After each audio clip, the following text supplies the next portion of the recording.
Ladies and gentlemen, it's Chris here again. I just want to encourage you, we are going home very soon. The rapture is very, very, very, very close. It is imminent.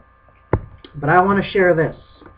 Very soon, there's going to be a nuclear war in the Middle East. Okay? I like to read this to you. This would have seemed impossible back then. Imagine reading this. Picture yourself reading this in the 1500s. Israel was a desert.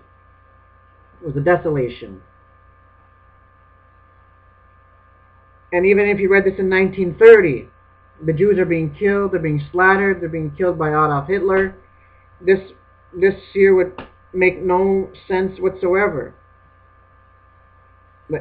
And plus, in Ezekiel chapter 38, where it says Gog and Magog, Persia, Thibia, Libya, all those nations come up against Israel, that would have been impossible. How's that possible? There is no Israel. Before you can go against something, it has to be there. That would have seemed impossible. But now, all the pieces prophetically are set. And that's why I believe with all of my heart the next major event to take place is going to be the rapture of the church. But listen to this. This is in Zechariah chapter 12. I'll start from verse 3. And it shall happen in that day that I will make Jerusalem a very heavily stone for all peoples. All who would have it away will surely be cut in pieces, though all the nations of the earth are gathered against it. But Israel is victorious, because they have the God of Abraham, Isaac, and Jacob on their side. Because if you go to verse 6, look what it says. In that day I will make the governors of Judea like a fire pin in the wood pin, and like a fiery torch in the shavels. They shall devour all the surrounding peoples on the right hand and on the left. But Jerusalem shall be inhabited again in her own place, Jerusalem. Isn't that amazing? And then if you go to Zechariah chapter 14, where it says, Behold, the day of the Lord is coming, and your spot will be divided in your midst. For I will gather all the nations to battle against Jerusalem. The city shall be taken. The city is going to be taken. That's what causes World War III, ladies and gentlemen. You see, it's all pinpointing Jerusalem. It's all indicating that. So the real war will be over the city of Jerusalem. So keep watching the daily news. Everything's going to be focused on Jerusalem. They want to divide it. They want to give it to the Arabs or whatever they're going to say. The real battle will be over Jerusalem. Because the Muslims, in their mosques, the true Muslim cannot recognize a Jew. Their main goal is to wipe Israel off of the face of the map. But they have two enemies. It's the United States of America and Israel. They say the United States is big Satan and Israel is little Satan. Because the United States is Israel's ally. The president of Iran has a goal to send 7 nukes to the United States. Well, he said Jerusalem, London, that's probably London, England. But the other ones is New York City, Washington, is it Colorado or Chicago, and the other one is Los Angeles. And it's amazing because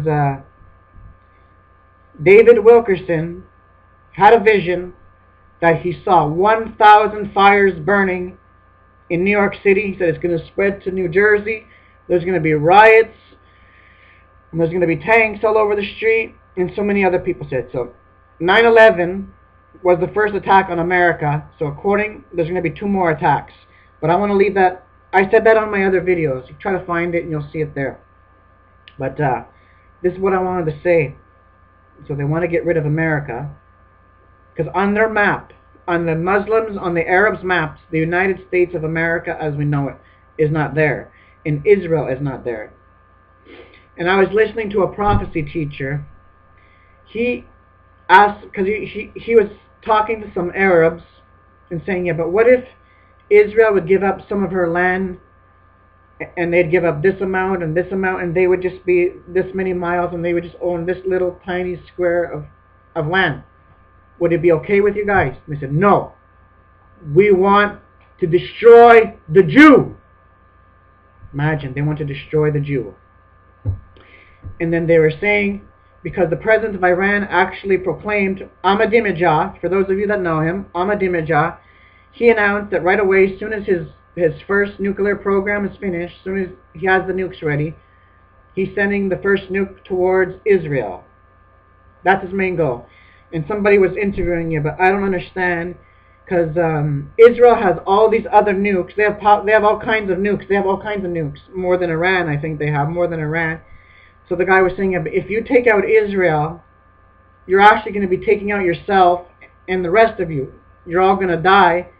Both of you, Israel and Iran, all the Arab nations are also going to go up in a big mushroom cloud. So how do you justify that? And this was very sick of how this Muslim person responded. He's like, well, this is how. When we nuke Israel and we blow ourselves up, we will die as a martyr for our faith, for Allah. We will go to paradise, and the Jews will go to hell. And we've won the victory. Imagine, this is total blasphemy, ladies and gentlemen. That's not what my Bible tells me. My Bible tells me that Israel shall be saved. All Israel shall be saved. That's in Romans, somewhere in Rome, I think 14 or 13, I'm not sure. It says, all Israel shall be saved. So if you're a Jewish person listening to this, I want to encourage you. Keep reading in the obituary section. Very soon, you're going to see your Ahmadinejad has passed away. Because he's threatening you, he's threatening Almighty God. Because look, if you go to Psalms 83, this is exactly what's happening. See, nothing is hidden from God's eyes. God revealed this to King David over 3,000 years ago. And this is amazing. This was written, Psalms was written 1,000 years before Jesus Christ was born. And yet, what's happening in here, this is like probably over 3,000, 4,000. Psalms 83 verse 4 says, they have said, come and let us cut them off from being a nation, that the name of Israel may be remembered no more. Well, I got some news. Not going to happen. You know what, ladies and gentlemen? In the Quran, guess how many times it mentions Jerusalem in the Quran? Mark a big fat 0. 0. Not even once. Not even once. You know what? There was never a Palestinian state. That's the biggest lie, the biggest hoax that you can name. Nobody wanted Israel. When the Jews were not there, it was just a desert. Nobody was interested in it. They didn't want it. They did not want it. But when the Jews came to it, then they got jealous. They saw them prospering and so on. But they're not even Palestinians. That's the biggest lie of all.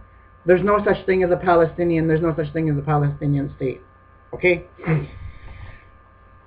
But Jerusalem is the city of the great king. Matthew 5:35.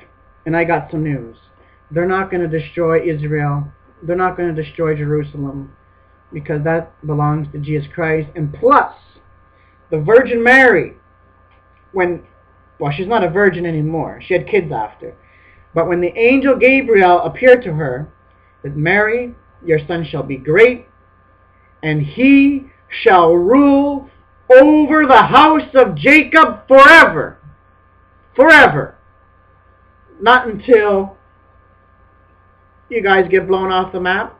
Forever. And there shall be no end to his kingdom. He's an everlasting kingdom. And plus to Abraham. God made an everlasting covenant with Abraham. He told Abraham, look southward, look eastward. All the land that your eye can see, I give it to you and to your descendants forever. Forever. Not until they kill you, until they wipe you off. Forever. So God is true to his holy word, and Jesus Christ is going to reign, because Jacob's name, where it says, and he shall reign over the house of Jacob forever. Jacob's name was changed to Israel. 2 Kings chapter 17, verse 34. Check me up on this. Check it up. Jacob's name was changed to Israel, ladies and gentlemen. It's not going to be destroyed, because Jesus is going to rule over it. Jesus cannot rule over something if it's gone. It's not going to happen. Everything's going to happen on God's timing. God knows how everything's going to unfold, and it's all in His holy word before anything happens. So I just wanted to make this video to encourage you. Don't worry about what the little Hitler Ahmadinejad is saying.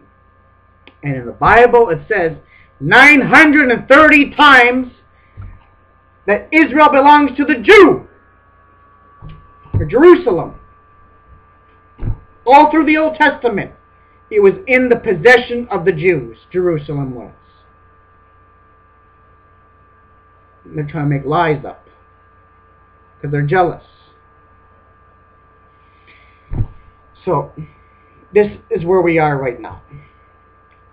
But prophecy is not a message of doom and gloom. It is a message of comfort.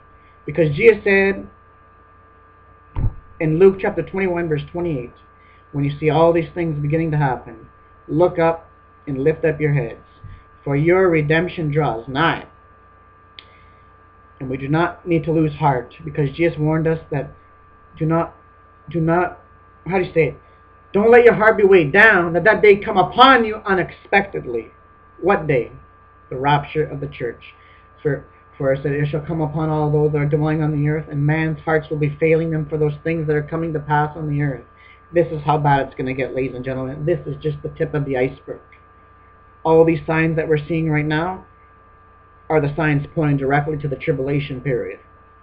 And it's incredible. Isaiah chapter 17 is in its middle of fulfillment right now, where it says, behold, Damascus, the burden against Damascus, behold, Damascus shall cease from being a city.